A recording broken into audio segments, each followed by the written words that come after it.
乌军重拳反击顿巴斯，夺回多座城镇，坦克近距狂虐俄军阵地。乌军火力全面碾压克里米亚，全线收复苏梅，俄再损多名大将。俄精锐军团几近崩溃，作战能力被曝二战水平短板。俄乌空海无人机战升级，乌无人艇击毙俄精锐指挥官。北约宣布追加援助，乌克兰获15亿美元购买美制武器。俄罗斯财政赤字4.9兆，石油危机蔓延，民众提现16兆卢布防险。特朗普对俄态度突转，俄乌和谈再现僵局。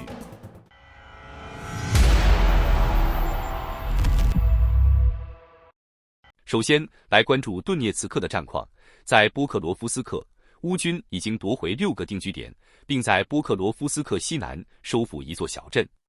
乌军欧米茄特战部队发布的战斗视频显示，他们在长达435米的死亡之路上，利用火炮和无人机重创俄军摩托化部队，造成惨烈伤亡，被戏称为波克罗夫斯克的红地毯。有分析认为，这或许是俄军在顿巴斯的最后一次大规模进攻。随着重型装备逐渐枯竭，俄军不得不依赖摩托化冲锋，损失极为惨重。乌军总司令谢尔斯基已赴前线视察，并赞扬部队表现，称乌军正在为进一步反攻波克罗夫斯克南部和东南方向做准备。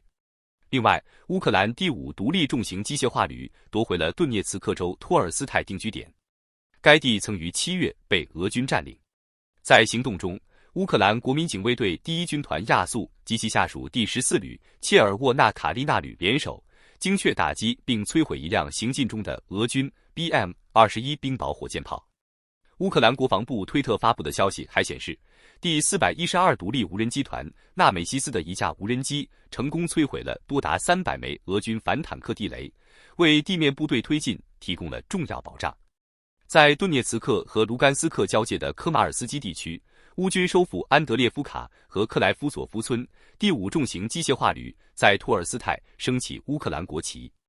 第37海军陆战旅则成功夺回泽莱尼海定居点。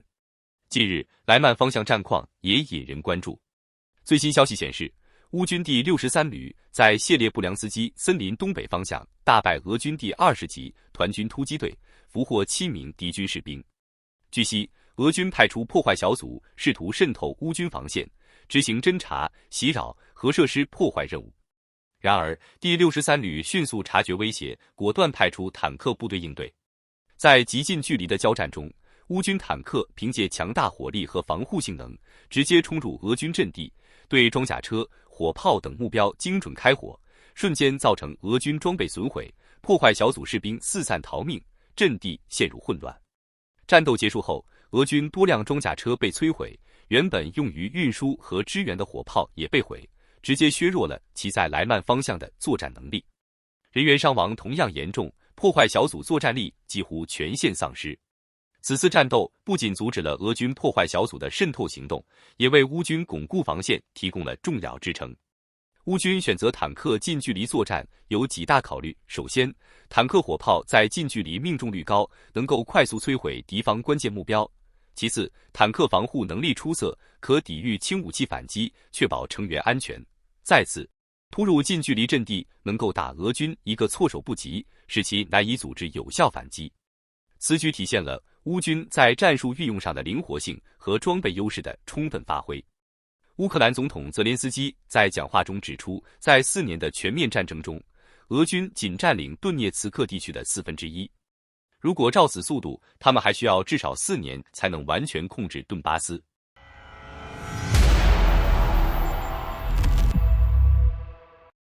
在过去24小时内，克里米亚接连遭受2轮猛烈打击，乌克兰再次对该地区发动导弹袭击。乌军还成功摧毁了战科1火车站。据开源情报技术报道，8月21日，乌克兰特种部队对克里米亚战科1附近的俄军目标实施破坏行动。他们在火车站附近埋设地雷，引爆了一列从沃尔诺瓦哈开来的燃料列车。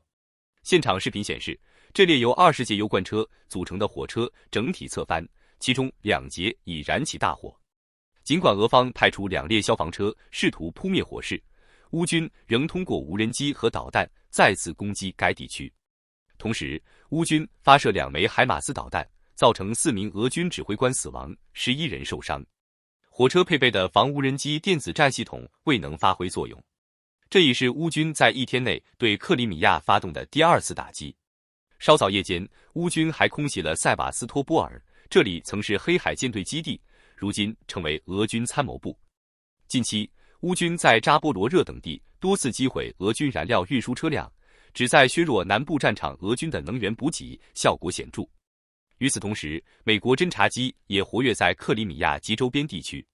P-8A 海神侦察机和 Artemis 2对克里米亚、新罗西斯克的俄海军基地进行了监测，而 RC-135V 侦察机则飞入俄罗斯摩尔曼斯克地区，在北方舰队基地上空盘旋。在乌克兰东部哈尔科夫州的南斯洛伯詹斯克方向，乌军摧毁俄军5辆汽车、1个掩体和4个无人机发射场，共计10个目标。托列茨克、莱曼、哈尔科夫和库皮扬斯克方向战斗持续，但前线总体未发生重大变化。在北部战线别尔哥罗德地区，乌军战机摧毁了 Krasny Kota 村附近 Lopan 河上的一座桥梁，切断了俄军补给线。库尔斯克方向，克列涅沃的俄军第155海军步兵旅基地再次被轰炸，据称指挥和作战人员均在场。乌军继续在别尔哥罗德、库尔斯克边境坚守，占据主动，并对俄军造成持续损失。在苏梅地区，据俄军空降频道确认，俄军第155海步旅、第40海步旅及第51空降团已全部撤出苏梅地区。撤退过程中，大量重型装备被遗弃，包括 RS-19 自行加榴炮、BMP 步兵战车等。这一撤退显然非战术性，而是仓促撤退，类似过去基辅战役中俄军的逃离模式。乌军总司令谢尔斯基确认苏梅已收复，此举不仅解除对基辅的直接威胁，还切断了俄军南下库尔斯克的通道，并为哈尔科夫与顿巴斯地区的反攻提供战略支点。俄军残兵随后被调往顿巴斯和扎波罗热战场。随着乌军在多条战线上取得突破，俄军的进攻势头明显减弱。大规模坦克与航空兵作战逐渐减少，取而代之的是高风险的摩托车冲锋，显示其战斗力在下降。分析人士指出，普京急于通过谈判换取顿巴斯，正是因战场主动权正在逐步丧失。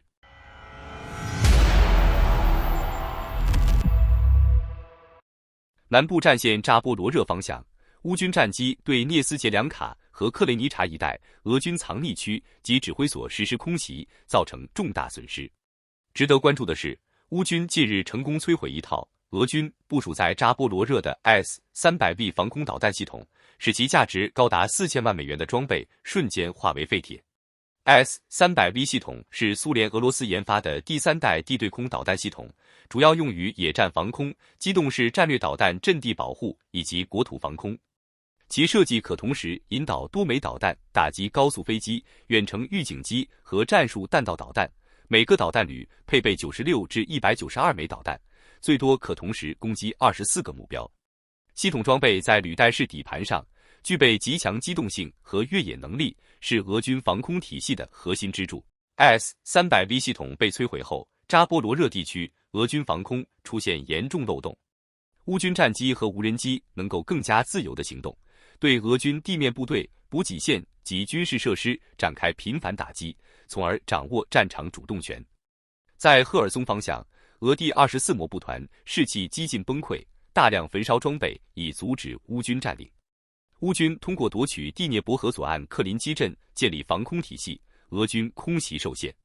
另外，近期俄罗斯空军连续1周对赫尔松市与克拉贝尔岛之间的战略大桥进行猛烈轰炸，试图摧毁这座关键交通枢纽。然而，尽管俄军投下大量制导航空炸弹，包括单日7枚，桥梁依旧屹立未倒，仅造成交通受阻，结构稳固。乌方表示，目前无意修复，间接说明桥体依然稳固。这一结果被外界视为俄军精确打击能力不足的明显体现，有评论甚至批评其作战水平停留在2战时代。轰炸过程中，当地平民遭受严重影响。赫尔松地区管理局长普罗库丁指出，克拉贝尔已成为最危险社区之一，超过1000名居民被迫撤离，其中包括56名儿童和110名行动不便者。尽管桥梁未被摧毁，但俄军行动实质上加剧了平民恐慌与伤害。军事分析认为，此次行动暴露出俄军多方面缺陷，致导航弹命中精度与毁伤效果不足，无法有效摧毁坚固设施，战术调整迟缓导致资源浪费，电子战和防空压制能力有限，制约对地打击效能。子桑英迈分析称，俄军意图通过轰炸孤立科拉贝尔岛以便渡河作战，但复杂水域与岛屿地形使俄军渡河部队暴露在高度风险中，缺乏制空权和精确火力支援的情况下，生存率极低。此次事件再次凸显俄军在现代作战环境下的战略与战术短板。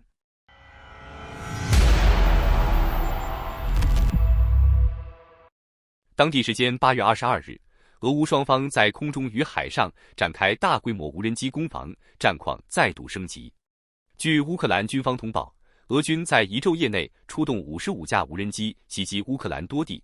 乌方防空部队成功击落其中46架。与此同时，乌克兰也发动大规模反击，数十架无人机袭击俄罗斯境内8个地区，包括莫斯科、伏尔加格勒、罗斯托夫和克里米亚。在布良斯克州，乌军第3次打击乌涅恰油泵站，迫使德鲁日巴输油管道再次停运。该管道是俄罗斯向中欧输送石油的重要通道，受损引发匈牙利强烈不满，但布达佩斯对此几乎无可奈何。过去24小时内，乌方无人机还对多个俄军与能源目标实施打击，克里米亚站科伊火车站、俄军总参情报总局驻地、赫尔松涅斯机场无人机基地、顿涅茨克的无人机仓库与物流中心、新沙赫金斯克炼油厂、沃罗涅日燃料与润滑油基地及变电站，相关损失仍在确认中。据悉，萨拉托夫州的新沙赫金斯克炼油厂遭无人机空袭后全面停运。该厂原为俄国内最大燃料供应商之一，拥有21万立方公尺的储油能力。伏尔加格勒市的卢克石油炼油厂同样在空袭中受损并燃烧一整夜。乌军还袭击了沃罗涅日州变电站及燃料基地，导致列车延误，并迫使当地核电站一度关闭机组。甚至连黑海舰队设在克里米亚赫尔松涅斯角的皮夫杰尼机场也陷入火海，引发外界关注乌军是否意在削弱俄海军的后勤能力。乌克兰海军还在俄罗斯南部海域发动突袭，一艘无人艇在新罗西斯克附近自爆，击毙俄军 PDSS 精锐小组5名指挥官，完成致命任务。这轮互袭表明，俄乌冲突的无人机与无人艇战正急剧升级，战场范围继续扩大至俄境纵深与关键能源设施。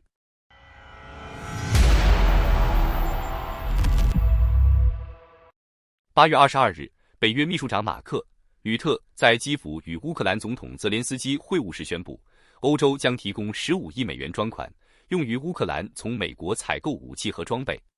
吕特表示，这笔资金将重点用于防空系统和关键设备采购，未来还会有更多援助计划。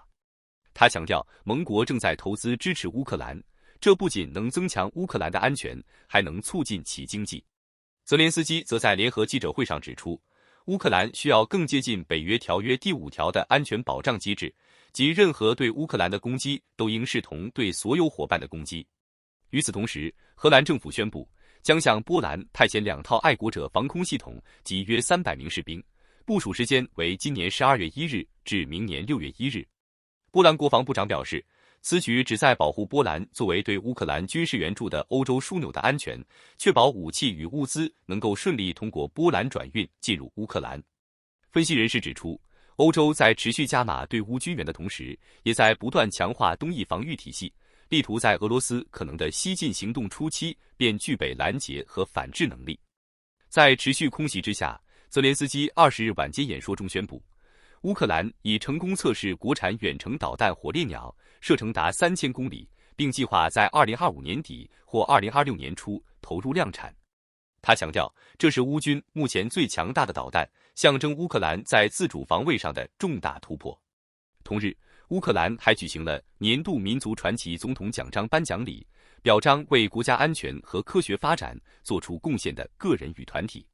其中，现年86岁的航天科学家霍尔布林教授获奖，他主张乌克兰应与波兰及波罗的海3国联合研制核武器，以应对俄罗斯的持续威胁。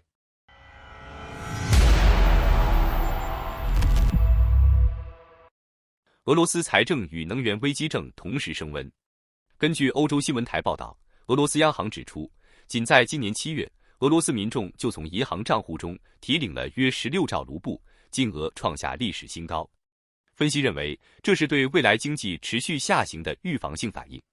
为因应提款潮，俄央行自9月1日起要求各银行在客户通过 ATM 取款时，必须确认是否存在受骗风险，并确保提款人确为账户本人。事实上，俄罗斯已连续数月因网络与通讯中断，导致 ATM 线上银行与快速支付系统频繁受阻。官方解释称，这些中断是为了防范乌军利用通讯网络操控无人机实施攻击。与此同时，俄罗斯的能源危机也在加剧。乌军近期持续打击俄境内炼油厂、燃料基地与变电站，造成至少10%至15%的炼油产能停摆，多地汽油供应紧张，加油站排队成长龙。不少地区甚至推行配给制与优惠券制度，部分加油站仅向企业与机构供油。根据白俄罗斯媒体 Nextai 与金融时报引述的分析，俄国内汽油价格已比年初上涨55%，部分地区出现严重短缺。受此影响，俄罗斯原先计划的对外汽油出口被迫终止。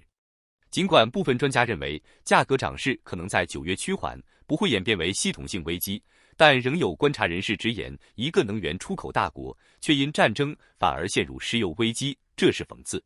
财政方面，俄罗斯央行货币政策部主任甘刚承认，俄罗斯经济已几乎耗尽现有产能、物流与人力资源，企业招聘愈发困难。他表示，政府需要喘息的空间，并寻找提高劳动生产率的新方法。根据官方预测，2025年俄罗斯财政赤字将高达 4.9 兆卢布，为历来最高水准。当前战争开支已占预算 40% 以上，石油与天然气收入下滑，使财政愈发紧绷。俄政府内部人士直言，加税几乎不可避免，否则即使削减国防预算，也难以维持收支平衡。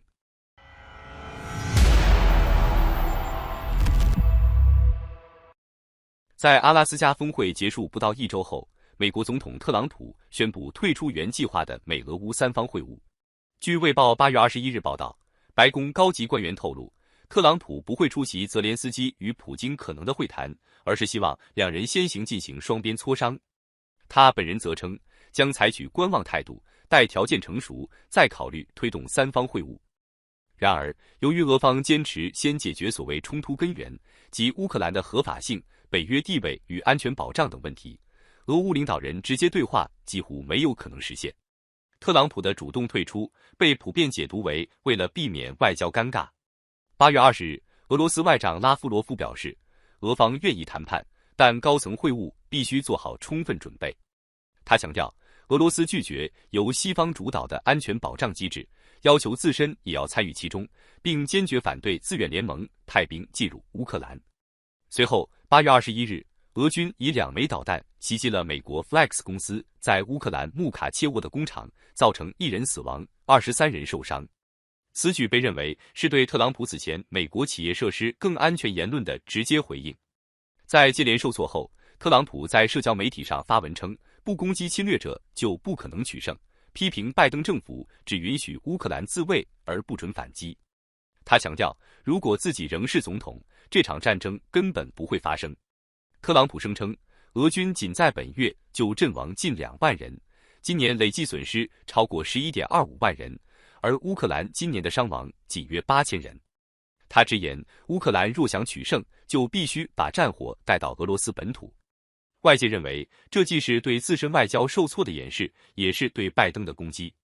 多家媒体证实，俄方向乌克兰提出新的停火条件，放弃加入北约，禁止西方军队进入乌克兰，乌军全面撤出顿巴斯地区，并承认俄方控制。作为交换，俄方愿意冻结扎波罗热和赫尔松现有前线，并归还哈尔科夫州、苏梅部分小片区域。在未来安全保障安排中，俄罗斯拥有1票否决权。克里姆林宫明确表示，乌克兰要么接受上述条件，要么继续战斗。这份最后通牒被视为进一步压缩了谈判空间。乌克兰总统泽连斯基在21日的讲话中强调，乌克兰必须从单纯防御转向更积极的攻势，普京只理解力量。他坚决拒绝任何以领土换和平的方案，并宣布俄语不会成为乌克兰官方语言。泽连斯基表示，乌军已在苏梅和波克罗夫斯克地区发起反攻，声称收复了部分阵地，尚未获得独立证实。他同时强调，基辅将继续寻求外交途径，与盟友商讨安全保障安排。8月22日，北约秘书长吕特访问基辅时指出，乌克兰必须获得强有力的安全保障，确保俄罗斯遵守任何未来的和平协议，并永远不会再夺取哪怕1公里的乌克兰土地。泽连斯基回应称，这种保障应当类似于北约条约第5条，即对乌克兰的攻击等同于对所有伙伴的攻击。自俄乌战争爆发3年半以来，双方都试图展示有意达成和平的姿态，但互相又指责缺乏诚意。分析人士认为，俄方提出的最后通牒几乎不可能被乌方接受，而特朗普的斡旋角色也正逐渐失去空间。乌克兰与欧洲的普遍共识是，公正与持久的和平必须通过抵抗与实力争取，而不是妥协与割地换和。好的，感谢您一口气看到最后了，这是对我们最大的鼓励和支持。要看最全面、最及时准确的战场热点报道更新，就请每日锁定新冷战情势。如果您喜欢我们的节目，也请您点赞、留言、订阅，把视频分享出去，让更多的人看到这个节目。想要赞助我们的朋友，可以打开超级感谢打赏赞助，帮助我们能持续做出更多好节目。谢谢大家。